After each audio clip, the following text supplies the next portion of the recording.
Some of you who are longtime subscribers may have seen this video, which I did back in the days. It was actually a two-part video called Floyd is Jesus.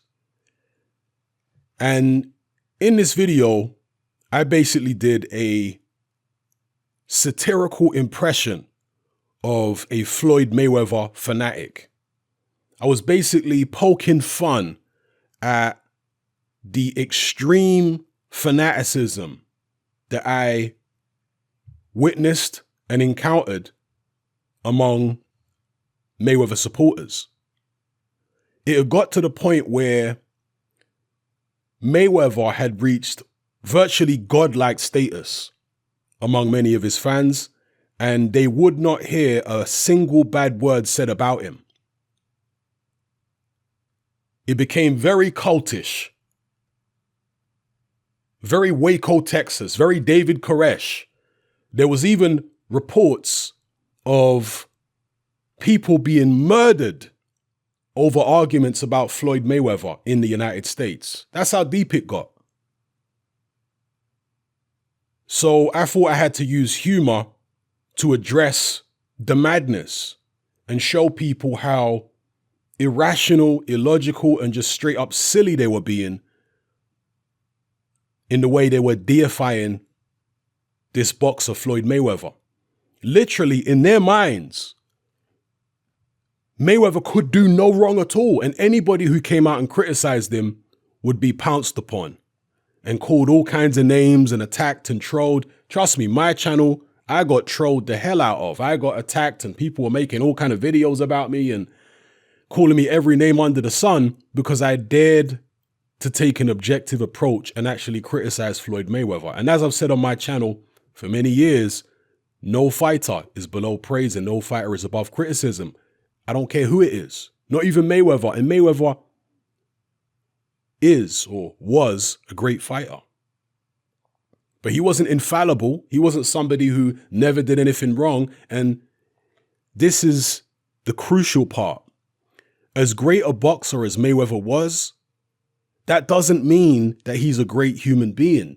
You see, this is where, in the minds of a fanatical fan, well, a fan is just a shortening of the term fanatic, but in the mind of a fanatical supporter, this is where the lines get blurred.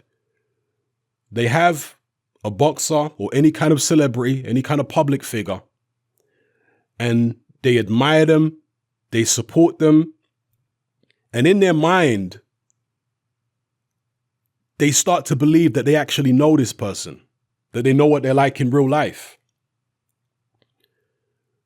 They start to have very selective vision when it comes to the actions of this particular individual.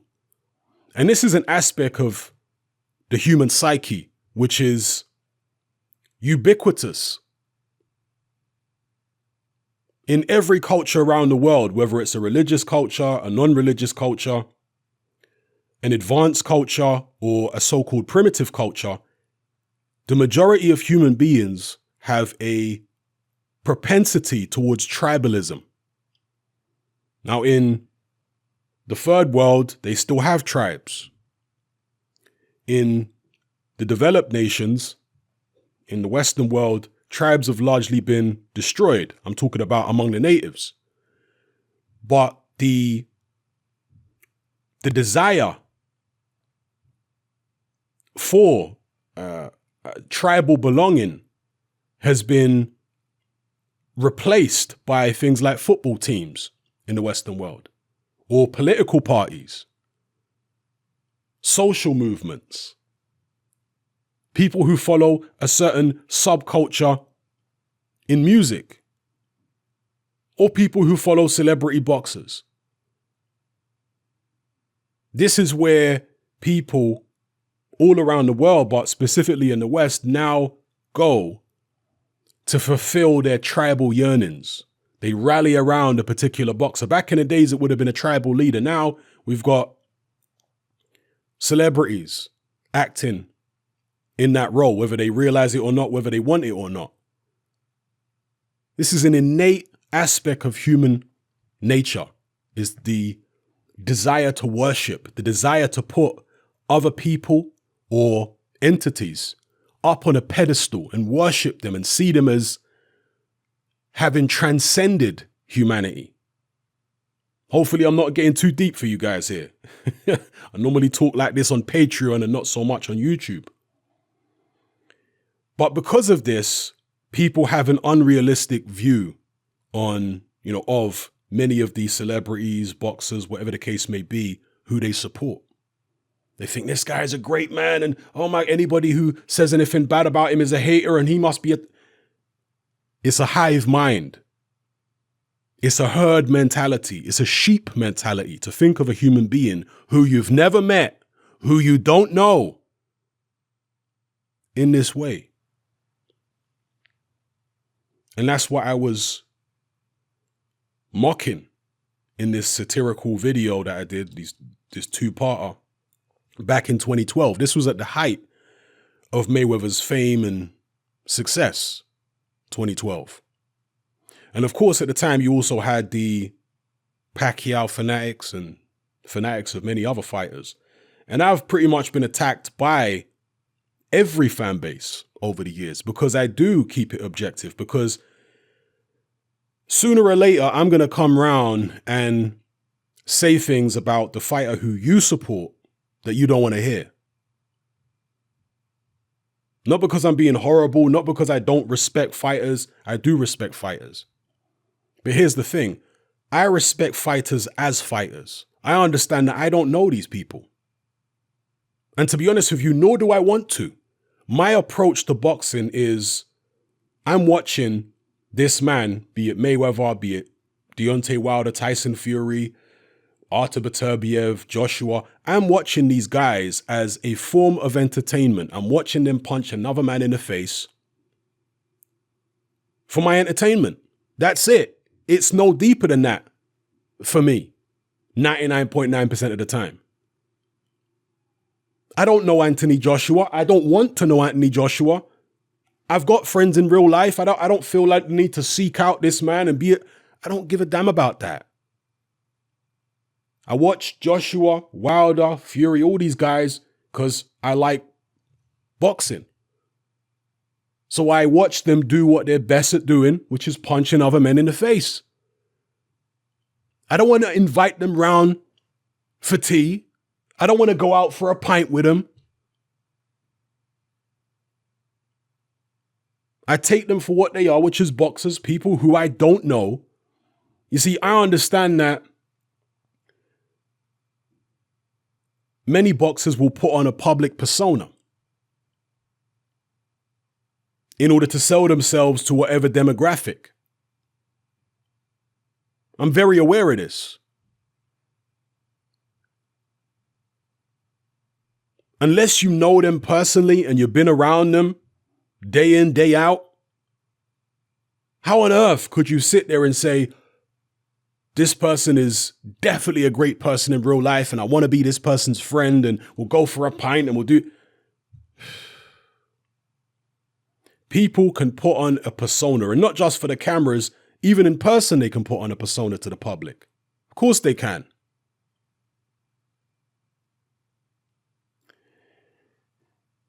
Take Anthony Joshua, for example. Now, all the Tyson Fury fans and the Wilder fans all call him Fake Jay and his persona's not real. And, Dylan White has said his persona's not real. And of course, I agree. He has this ultra PC public persona. Do I think that Anthony Joshua's behind, like that, behind closed doors? I seriously doubt it. But yet and still, people believe what they want to believe, don't they? I've come across females, unsurprisingly, over the past few years, who normally would know nothing about boxing, these particular females, all right? I'm not saying there are not female boxing fans who know their boxing, there definitely are, but these females that I encountered over the past few years, these individuals who normally would know nothing about boxing, but they all loved Anthony Joshua. And a couple of them would say, I'd say to them, oh, how come you like Joshua? I'd quiz them a little bit about boxing and they would say, oh, because he's so humble. That's what actually came out of their mouth. They like Joshua because he's so humble. And I was like, how is he humble? Well, he still lives at home with his mum. He's such a nice guy. And I was like, okay, this guy is a multi-millionaire. He's 6'6" tall. He weighs like, whatever it is, 18 stone, 250 pounds. Do you honestly believe that this guy actually still lives in a pokey little council flat with his mum in Watford? You actually believe that? I was like, listen, you don't like Anthony Joshua because he's humble. You like Anthony Joshua because you fancy him, because you find him attractive. That's why you like him. And as far as the humble thing, it's a public persona. It's an act. Anthony Joshua, when he gets in fights with people like Dylan White and several other boxers, even Michael Sprott, who was just a washed-up journeyman at the time, he was goading them. He was taunting them while he was beating them up. Does that seem like a humble, down-to-earth, mummy's boy to you? No, AJ's got a mean streak, which manifests itself in the ring. You see his mannerisms, you see his facial expressions. That's where you see the real meanness that's within him. But when he's doing his ultra PC stuff, smiling and kissing babies and all that kind of thing, you don't see that side of him. He understands how to play the game. But so does Deontay Wilder. So does Tyson Fury. Now, they play the game in a slightly different way, but they're still playing a game. You don't know these guys. You know, you look at Tyson Fury, he has contradicted himself so many times. I've literally lost count. This guy's contradicted himself in the same interview multiple times. Now, I don't want to get into politics or start criticizing people for their political affiliations, but I just want to give you an example of how Tyson Fury has gone from one extreme to the other, which would at least make you question what he really stands for. Okay, and again, I'm not criticizing what he stands for. I'm just saying he might not be the person that you think he is. An example would be several years ago, Tyson Fury was talking about, I represent the poor and oppressed. He was putting up pictures on Twitter and, you know, taking photographs of talking about free Palestine and all this type of business. And then fast forward a couple of years, Tyson Fury is shaking hands with UKIP members and, you know, pledging his allegiance and his support for UKIP and also bigging up Donald Trump. Now, again, I don't want to go into politics too much because YouTube don't like it. But if you can't see how supporting Trump and UKIP and supporting the poor and oppressed in Palestine are on the complete opposite ends of the spectrum, then I don't know what to tell you. That right there is an, irreconcilable difference. You can't be a Trump and UKIP man and then be talking about, I support the poor and oppressed and, you know, all around the world from all races and all united for a free. You can't be talking those same things at the same time. Well, to be fair, he wasn't talking them at the same time. He was talking all that stuff a few years ago, and now he's the Trump UKIP man. America's great. God bless America. So, as I said in a previous video, Tyson Fury ain't really about that life. He ain't really about the stuff he was talking about a few years ago. He was just a young, rebellious kid crying out for attention. And that's okay. I'm not saying he's a bad person for that or anything like that. Not at all. That's okay. With most of us, or many of us, have been through rebellious phases as teenagers and as, you know, in our young early 20s and stuff like that. That's okay. The situation with Tyson Fury, the issue, because I understand now what to expect from Tyson Fury. I understand what to expect from his behavior. And I understand that, you know, he's not quite the guy that he appeared to be a few years ago. I get it now. All right. So I'm going to take him for what he is as a boxer, a very good boxer, a very talented boxer. There's so many things I admire about Tyson Fury as a boxer. I don't know him as a person. I know people who I don't want to say know him well, but I know people who definitely have met Tyson Fury and been around Tyson Fury on many, many occasions. Okay? But I don't know him personally, nor do I want to. I'm just going to take him for what he is, a boxer, very skilled, tremendous heart, great ring IQ. That's what I'm going to take him for. I'm not going to place him up on a pedestal as a human being and say, this man's amazing. No. He was just a rebellious kid a few years ago, crying out for attention. He's not a John Lennon type figure or a Muhammad Ali or he's not cut from that kind of cloth. And that's okay. Neither is Joshua. Neither is Wilder. Neither is, Lennox Lewis. Neither was Riddick. But do you understand what I'm telling you? I'll take him for what he is. He's an excellent boxer, very talented. The issue that I'm having, as you can see, is with the fanaticism of the Tyson Fury supporters. Because they don't just see him as a really good boxer.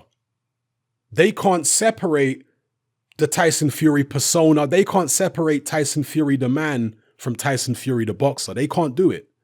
As far as they're concerned, he's a great boxer and a great man. And their fanaticism is so extreme that anybody, for example, because AJ is really seen as Tyson Fury's nemesis, his main rival in the UK.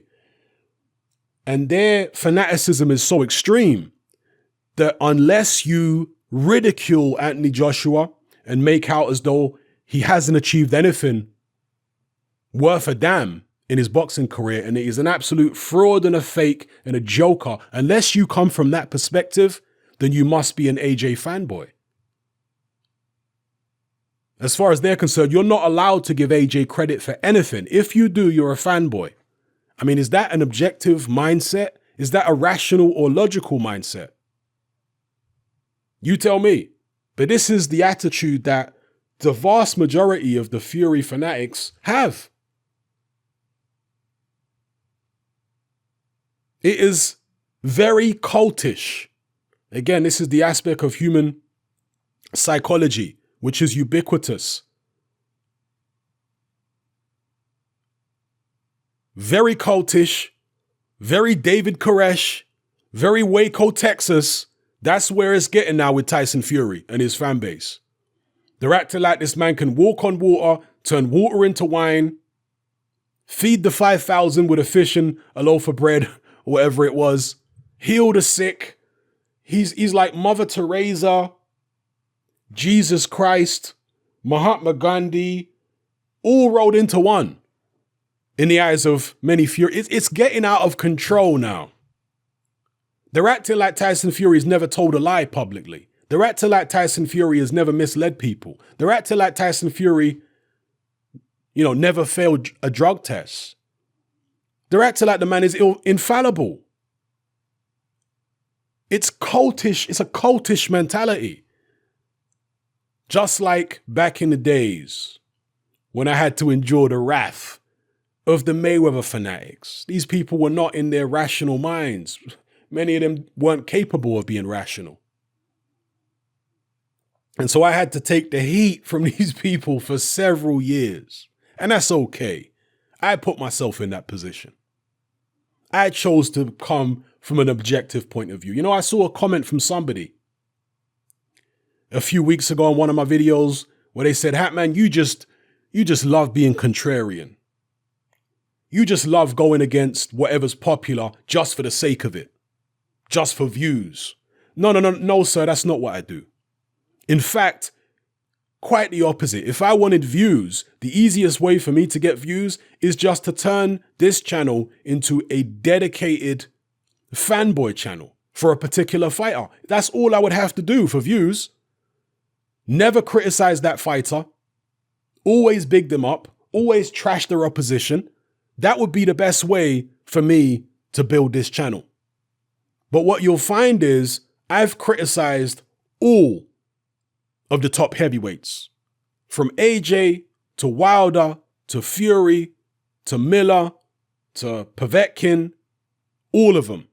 I've criticized, if there's a fighter I haven't criticized yet and critiqued, Their time's coming. And again, it's not about me criticizing and acting like I'm special. No, I'm a consumer. I'm a boxing consumer. I buy the pay-per-views. I watch the fights. I'm a boxing consumer. And so as a consumer, I'm giving you my review of the product that I'm getting for my money, that I'm getting for my time. If it's not a pay-per-view or I don't have to pay, I'm giving you a review of the product. And the people who are providing the product, the boxers, they are the manufacturers, right? Along with the promoters. And I'm giving you a review of how these fighters conduct themselves with regards to the products they're providing. That's what I'm doing. It's no deeper than that. Do you understand? It's no deeper than that for me. It doesn't mean I'm saying these fighters are bad people because I'm criticizing. No, I'm reviewing a product. I'm reviewing these manufacturers, these salesmen, which is what fighters are, along with their promoters. And I'm giving you my thoughts on it as a customer.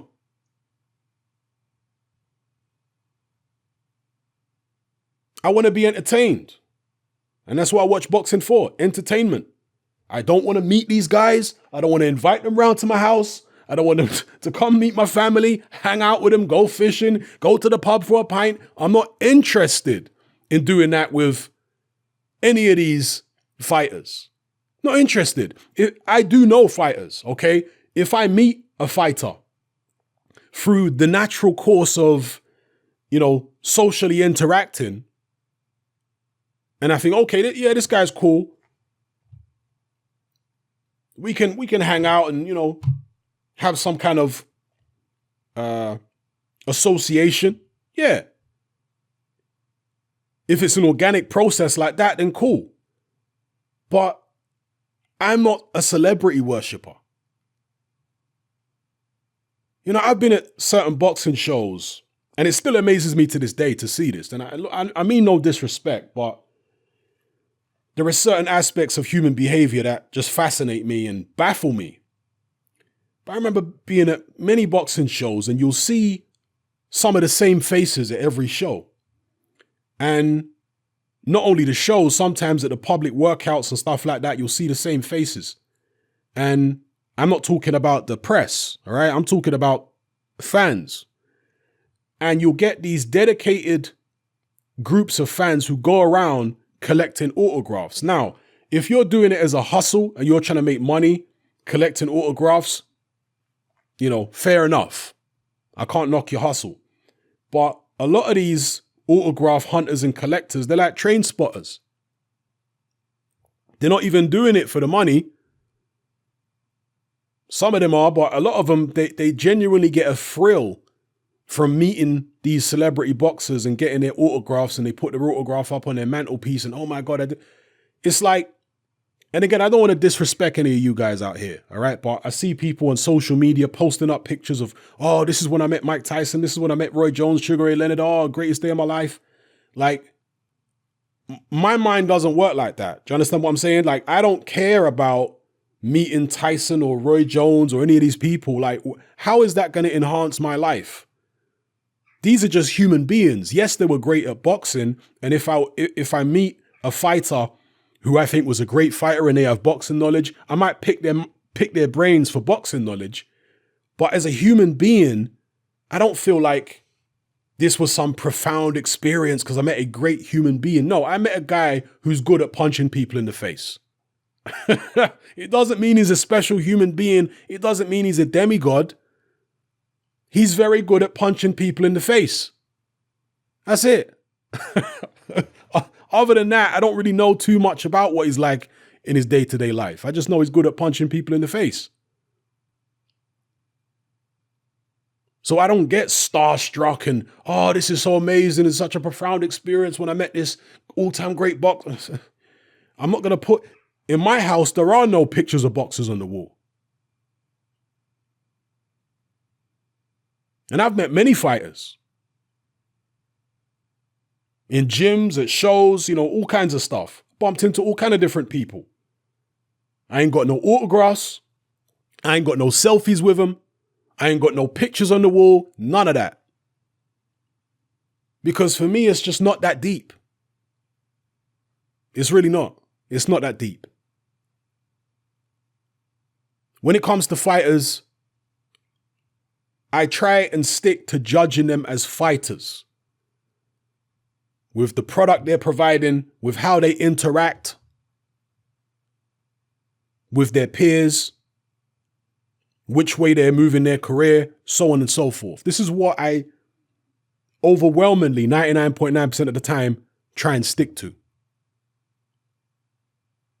Occasionally, a fighter will come out and say something, socially or politically, which I feel like I want to throw my support behind.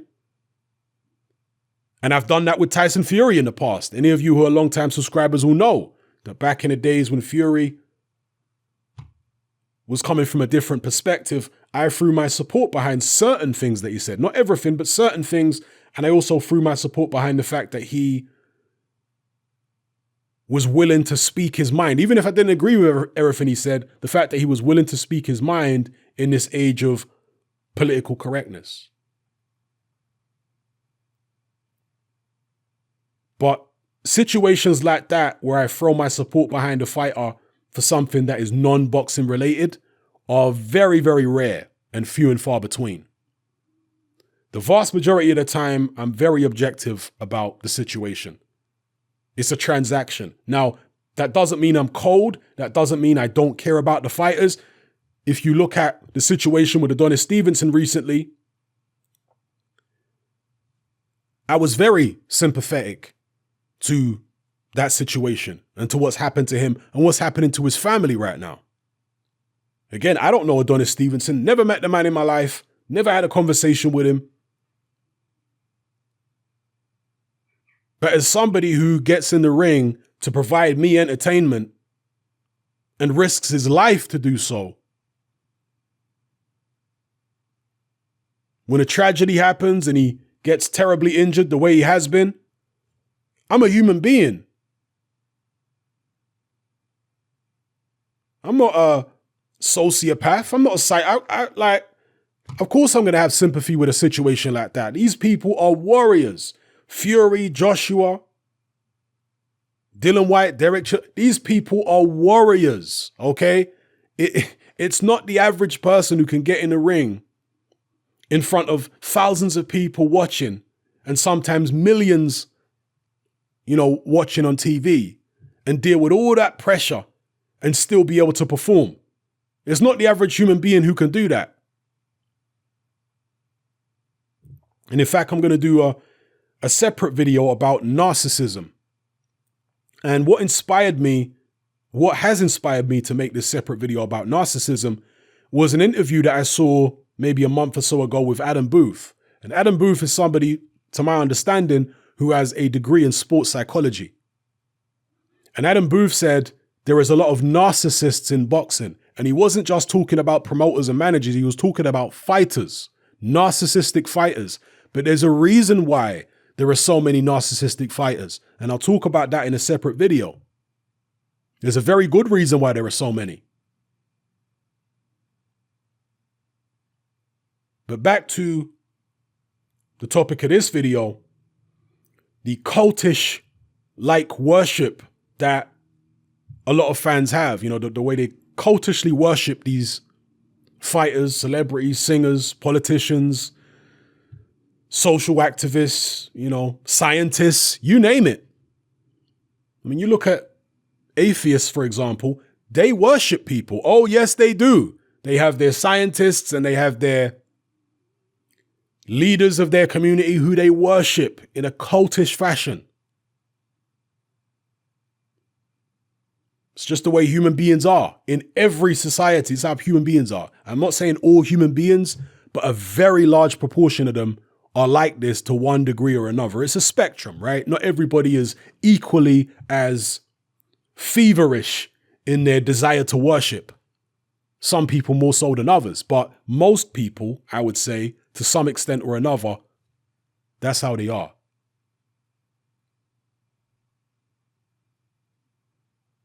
All right. But for me, I'm watching boxing as a source of entertainment. I don't know these fighters. I've got no desire to be their good friends. And so I'm objective about it. I can criticize what they do in the ring or what they say outside the ring with regards to boxing. I can point out their contradictions. And as I say, more so than anything, it's the behavior of their fans, which I tend to be even more critical about.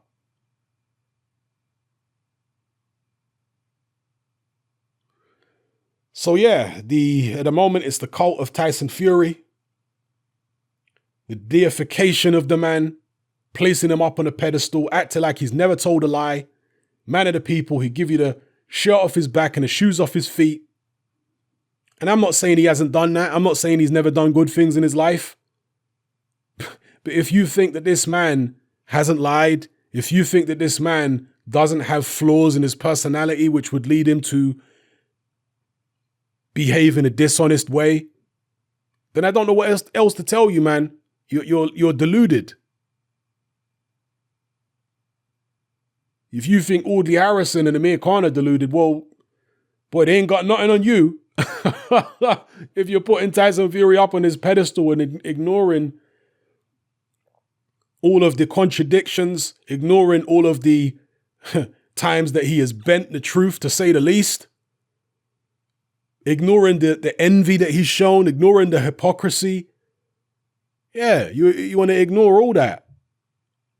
You rightly point out that AJ's public persona is probably fake. Yeah, you're right to point that out, because I think it's fake too. Yeah? But that's the difference, isn't it? Between, the Fury fanboys, again, if you don't condemn AJ and make him out to be a joke, then you're an AJ fanboy. And that's what they accuse me of being. But let's compare my behavior towards AJ to your behavior with Fury. Am I running around saying AJ's a great guy and this, that? No. No, you never hear me say AJ's a great guy. I don't know AJ. No desire to know him. But with you guys, Fury's a great guy and he's this, that, and he's amazing. And people are carrying on like it's good versus evil. Anybody who Fury's fighting is evil and Fury's the good. That's where we're at. Fury, God forbid Tyson Fury was ever on a sinking ship. I wouldn't be worried for Tyson Fury. I'd be worried for everybody else sinking in that ship from drowning, because we all know Tyson Fury can walk on water, so he'd be all right. No need to throw him a lifeboat or a rubber ring. He can walk on water. He's not even a human being. He's transcended that. This is the mind of the Fury fanatics right now. It's all very Floyd is Jesus all over again, revisited. Been inducted into the cult of Tyson Fury, so many people. Jeez. I'm just going to continue being real about these fighters, Tyson Fury, Wilder, Joshua, being real about it. Giving credit where credit is due. And also critiquing where critique is necessary. That's all. It don't mean I hate Fury. It don't mean I hate Wilder or, Joshua or whoever. I don't know them. You know what I mean?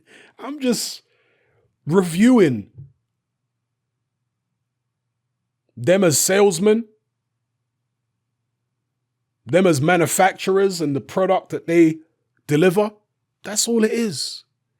Of course, I care about their welfare, because this is real. This is very dangerous what they're doing. It's a dangerous occupation. God forbid any of these guys got seriously hurt. My thoughts and prayers will go out to them, and my thoughts and prayers will go out to their families. Like right now, my thoughts and prayers are going out to Adonis Stevenson family. His family didn't choose for him to be a boxer. His kids didn't choose that. They were born into that. So to have their dad in the predicament that he's in, I can't feel anything but bad for them. These guys, these warriors who step into the ring and put their lives on the line so people like me can be entertained. I have enough humanity in me to, to feel something for these fighters. And I want these fighters to get paid too. That's another thing. Now, when you reach the level of even a Tyson Fury, and Anthony Joshua, Klitschko, when you reach the level of these guys are multimillionaires at this point. So I don't need to worry too much about what they're getting paid. It doesn't mean I don't want them to get paid, but I don't need to worry about it. They're good. Yeah? Whether they make 15 million or 20 million for the next fight, whatever. They're good. When it comes to money, I'm more concerned about the lower tier guys who haven't made life-changing sums, and they're still putting their lives on the line for our entertainment. Very important that they get paid, very important that they get paid on time. This is where I made such a big deal about Vladimir Klitschko at the time when he pulled out of those 2 fights with Derek Chisora and didn't compensate him. Derek Chisora wasn't a millionaire, people. You know how difficult that was for him? Having Vladimir lead him on like that and pull out the fight twice, all the money that Derek Chisora spent, he might have put himself into debt from them training camps. And he wasn't getting paid during that time. And that, by the way, is one of the reasons that Vitaly Klitschko gave him a title shot. It wasn't just because of the Helenius performance. It's also because Vitaly was like, you know what? We kind of did Derek dirty, or my brother did Derek dirty a little bit. Not compensated. Let me give him a title shot. Let me beat his head in and give him a tiny little amount of money, and that'll be his compensation for what my brother did to him. That's one of the reasons that Vitaly gave him a shot. Whereas recently, I remembered which fighter it was now. It was Tom Little. Tom Little was supposed to fight Bogdan Dinu on the Kubrat Pulev Hughie Fury undercard. But Bogdan Dinu pulled out to fight Jarrell Miller on a Matchroom show in the United States. Tom Little was very upset about it. And Eddie Hearn, according to Tom Little, reimbursed Tom Little for his training costs. And he also gave him a fight against David Price tonight on the White Chisora undercard. So Tom Little's very happy now, and he's all pally-pally with Eddie Hearn and what have you. Now, Eddie Hearn didn't have to do that. He's not obligated to do that. He could have just done what Klitschko did with Chisora. So what am I supposed to do? Am I supposed to ignore that and act as though Eddie Hearn's this evil guy and just run with that narrative? Or is it more objective and more fair to actually point out the good things that Eddie Hearn does do, which many other promoters don't do?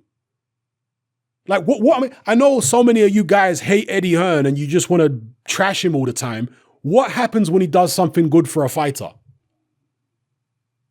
Now, some will say he's only doing what he's supposed to do. Just because Klitschko acted like a scumbag with Chisora, we don't need to give Eddie Hearn extra praise. And it took Tom Little putting pressure on Eddie Hearn, or at least, talking about it publicly for Eddie Hearn to do anything. Fair enough. But the point is, many promoters, even if you talked about it publicly, they wouldn't compensate you for the situation that Tom Little was in. Eddie Hearn did. What am I supposed to do? Just ignore it, pretend it didn't happen, and continue acting like Eddie Hearn is the devil and is the evil man? And I'm going to point out the good things that people do. I'm going to point out the bad things that people do. And obviously, I don't know all the good things and bad things that Eddie Hearn does as a promoter. I can only talk about the things I know, the things I've, cottoned onto. The same for Tyson Fury and Joshua as fighters. I don't know all the good things. I'm not privy to every... You see, it's funny to me. There's been several weekends, right? And this has been going on for years, where I've been very busy over the weekend Sometimes I don't even get to watch fights. And by the Sunday or the Monday morning, I've got people turning up on my prediction videos or in my Facebook group saying, oh, you see, he didn't make a video because he underestimated this fighter or he underestimated that fighter. Or like recently with, God, who was it? I can't remember which fight it was. But they would say, oh, but people were saying, oh, you see, he hasn't made a video yet because he said this before the fight and it didn't happen. And that's what, these people are idiots. What, do you think I live on YouTube 24/7? I never go anywhere. I just literally live on a computer 24/7. I don't go anywhere. And all I do is just scroll through boxing news day in, day out. And I know every single thing that happened in every fight and every bit of news and everything that every fighter said. That I literally have no other life. I've got somebody coming to me and feeding me, while I stay on the computer 24/7 and don't even sleep. And there's no other reason that I would not upload a post-fight video immediately other than I've got some type of agenda because I know all about what happened in the fight and I saw it. And, it can't be that I was tired after the fight, could it? It can't be that I just wanted to have a night's sleep first. It can't be that, when I'm tired, I feel like the quality of my analysis is not going to be up to scratch. So let me get a good night's sleep first. Let me take care of what I got to take care of the next day. Then I'll do my video. That's how I tend to do it. Back in the days on the old channel and when this channel was a lot smaller, I used to be a lot quicker when it came to uploading post-fight videos because back then I had a lot more time on my hands. I used to be the first person on YouTube to upload my post-fight video. I would literally, to me, it was like a race. I'm trying to get my post-fight done before anybody else in the YouTube boxing community and get it uploaded first. It was like a race, right? Those days are gone. I don't have the time, nor the energy, nor the desire to do that anymore. I do my post-fight videos when I've got time, when I'm well rested, and when I'm good and ready to do them. The same goes for reporting any particular piece of news. This is why I tend to upload several videos in one go on some days. Because I'm not all caught up in all the news all the time. I do have things going on in my life. Do you understand? I'm not always going to be instant with every single story. Sometimes I will be, but other times, I'm going to be a bit behind because I got stuff going on. It's not because I've got an agenda. Oh, that's why he's not so quick to report about this one because he's got an agenda again. Stupidity. Stupidity. Anyway, people, I'm going to end this right here. Hopefully you guys have got something from it and insight. Hopefully you guys have got some perspective. I try and speak to rational people because irrational people, fanatics, fanboys, they can't be reasoned with. They don't have the intellectual capacity to digest the things I'm talking about. They're not capable.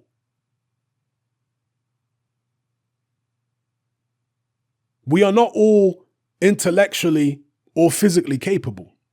No, we're not. You could send somebody to the best school in the world, give them the best education, the best teachers, and some people will still end up absolutely clueless because we're not all born with an equal capacity mentally or physically.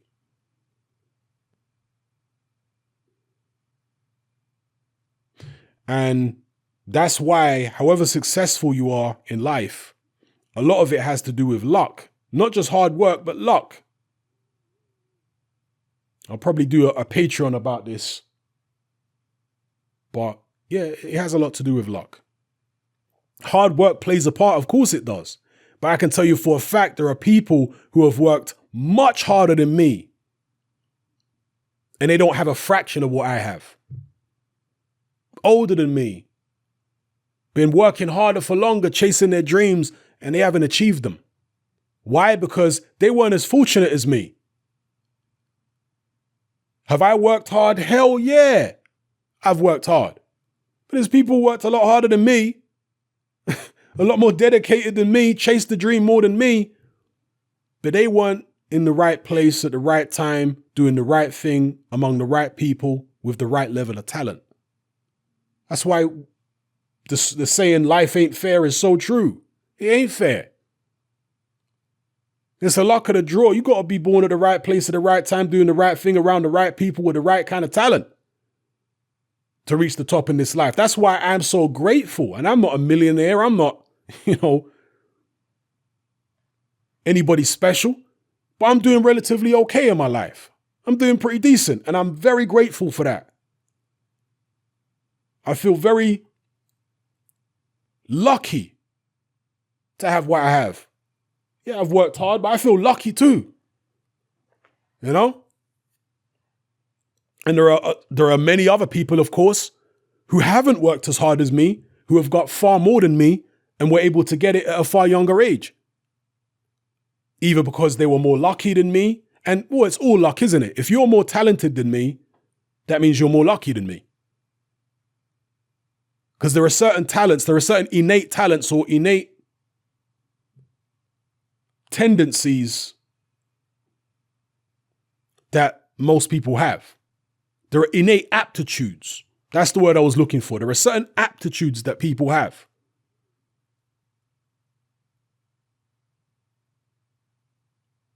In the world of boxing, you look at Mike Tyson and you look at Paulie Malignaggi. Now, who was blessed with the aptitude for punching hard? Would it matter if Paulie Malignaggi did all the same training as Mike Tyson and did everything that he did? Would he end up as a puncher, as big a puncher as Tyson if he worked just as hard? Hell no.